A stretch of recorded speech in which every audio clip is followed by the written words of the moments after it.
Hello everybody, welcome back to my channel. It's Belle. Welcome to my new background in Toronto. Yay for Canada. Halloween is my favorite holiday and I love October, so every year I try to do like a spooky themed lineup of movies and books. We're just gonna talk about the spooky stories that I have on my list. Let's bring on the books.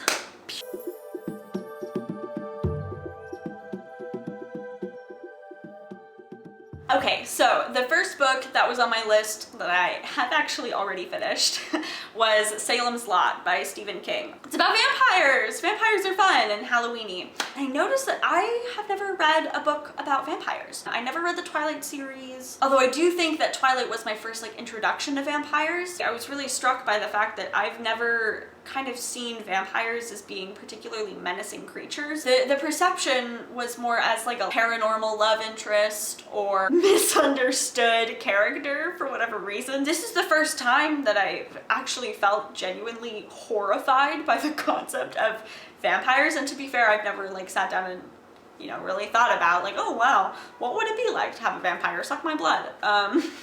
But I think that Stephen King is really successful in this book because he really made you feel that feeling, that horrifying, what would I do if vampires showed up and started terrorizing my town? A vampire moves to this small town and starts turning everyone into vampires. And it starts with a couple of kids, which was real squeamish, although fairly tasteful by Stephen King standards. It kind of just goes from there. The biggest problem with this book is the Smurfette principle.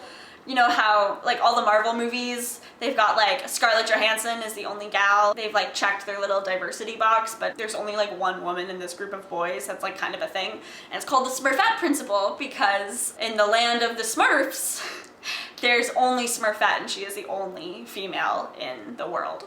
The female characters are all pretty well established. I do just think it suffers a little bit from that. It's fine. I'm not bitter about it or anything. I do think it was really good. It was a slower story. You really get sucked into the characters and that's why you care about what's going on with the vampires. I wouldn't say it's frightening or horrifying. It certainly didn't make me want to leave the lights on overnight. It wasn't that kind of scary, but it was that deep in your bones unease, I think is the best way to describe it. I think if you really like slow, character heavy horror, I think you'll really like it. So that was the first book that I read. I'm also currently in the middle of an audiobook called Catch and Kill by Ronan Farrow. This is less paranormal horror. It's more just look at all the bad people in the world. And it's about the investigation into Harvey Weinstein's sexual assaults. I would say so far that if you get triggered by the conversation around sexual assault, they're pretty explicit in their descriptions. There's actual audio from some of these investigations that you have to listen to. You don't have to listen to it, but it's in the book. And I think it really adds to the feeling of terror that these girls went through, but it's a lot. It's not a fun read, but it is really good and really informative. It's not just about the Weinstein case, but it's also about the conspiracy around protecting these really wealthy, powerful men who use their power to their advantage, I guess. I would recommend it so far. I do this a lot though, where I recommend things at the beginning and then by the time I reach the end, I'm wait, don't read this book, never mind. I don't think this one will work out like that, but that's where I'm at with that one.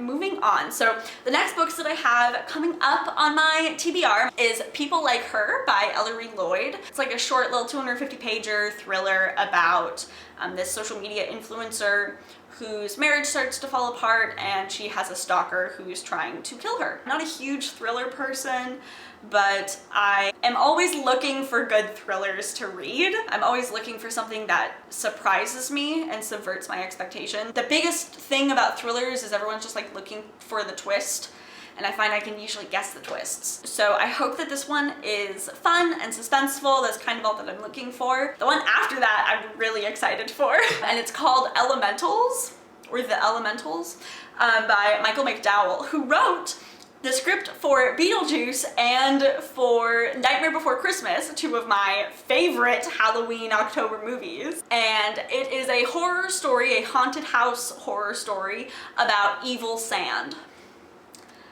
That's it. I think if that premise doesn't catch ya, then I don't know what to tell you. That's just like the best premise for a story I've ever heard. It sounds like so much fun. So I'm really excited to read that guy. The next one that I've also been really looking forward to is The Other Black Girl by Zakiya Dalila Harris. This has been sold with the tagline of it's Get Out meets Devil Wears Prada, and I loved both of those stories. It's about this black girl, Nella. She is the only black employee at this publishing company. The story really starts when like a second black girl is hired, Hazel. And once Hazel shows up, Nella starts getting these like threatening messages in her cubicle, trying to push her out of the publishing company and like out of her job.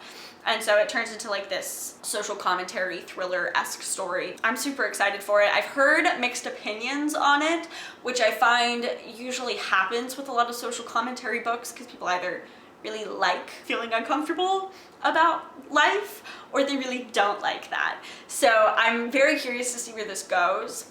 I have high hopes for it. The tagline Get Out meets Devil Wears Prada, just like, good on you, marketing company. You should get a raise for that one. That was good. After those, I've got a sci-fi, a political commentary sci-fi. I don't read a lot of sci-fi, so I'm kind of excited for this one. It's about aliens. It's called The Three-Body Problem by Cixin Liu, translated by Ken Liu. It's set against the backdrop of China's Cultural Revolution. There's like a secret military project involving aliens like invading Earth, and yeah, that's the story. I don't know a lot about it, but it won the Hugo Award and it's going to be coming to Netflix really soon. We're kind of hitting like all of the Halloween aspects here, right? Like we had vampires, we have real life evil, thank you Weinstein, we have stalkers slash killers, we have evil sand, we have haunted house, that's what that one is in like the Halloween tropes. We've got aliens. We're kind of like hitting all our little check boxes here. I've got 2 more books coming up that aren't like super Halloween. Maybe there are kind of fall vibes. I have Dune coming up, you know, by Frank Herbert, the classic Dune sci-fi. That's 2 sci-fis. I don't read a lot of sci-fi, so that's fun. But mostly because I've been told to read the book before I go see the movie, and I really want to see the movie. So I've heard mixed reviews. People either, again, really like it or really hate it. I think part of that is it's really long. It's old, right? Like when was this written? In like the 50s? Oh, 60s. Okay, it was 65 it was published. My biggest thing with older sci-fis that I've found is they can be a little misogynistic. And when I say a little, I mean a lot. So I'm really hoping that's not an issue here. They very well might have like rewritten the movie to be palatable to today's audiences who aren't willing to like put up with that bullshit. It's really long, so I'm gonna like put in the effort for it, but I don't know if that will happen in October. And then the other one I have on hold, which does kind of feel very fall vibes, is The Reading List by Sarah Nisha Adams. And this just sounds so cute. These 2 different characters find this like list of novels they've never heard of in a library, these 2 characters with like separate lives, and they both read them, and it's just like a way for them to find like connection to other people through books, to people in their life. So I think that sounds just like really sweet and lovely. I'm always down for books about books. Again, I just want to talk about libraries all day long because I think libraries are the best thing that have ever happened to the world. So reading a book about my favorite thing is always a good call, I think.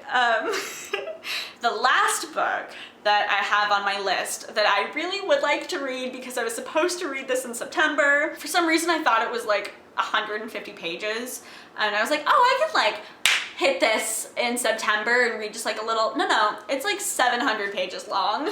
It's one of the first Gothic horrors ever to be like really popularized, and it is The Mysteries of Udolpho by Anne Radcliffe. I am a little bitch for Gothic horrors, we all know this. Or I'm sorry, not Gothic horror, Gothic romance, but like, same thing. And it's the story of the orphaned Emily St. Aubert, who finds herself separated from the man she loves and confined within the castle of Udolpho by her aunt's new husband, Montoni.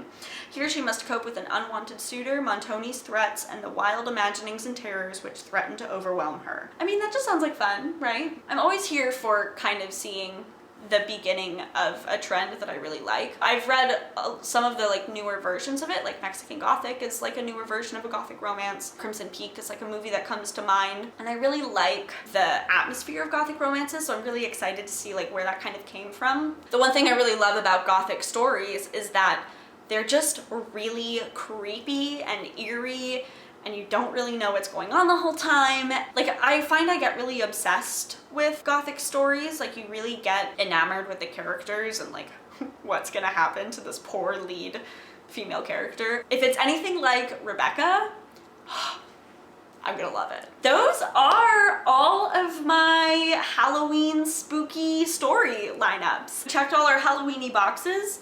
That's a lot of books. Please let me know what you guys are reading in October. I find I don't have a lot of stories that I like that are actually about Halloween, like the actual like day of Halloween. So if you have any books that you've read that are about Halloween or trick-or-treating, please let me know, because I would love to add something Halloween-y to this lineup and maybe like push one of the ones that's not super Halloween-y to next month. Please hit the notification bell for all of the new content that's coming up. It's going to be coming up a little bit more regularly than before, and I'm super excited about it. Don't forget to like this video if you like TBRs, and subscribe if you haven't done so already. And happy fall, happy October, happy Halloween, not quite, but like almost. And I will see you guys super soon in the next video. Okay.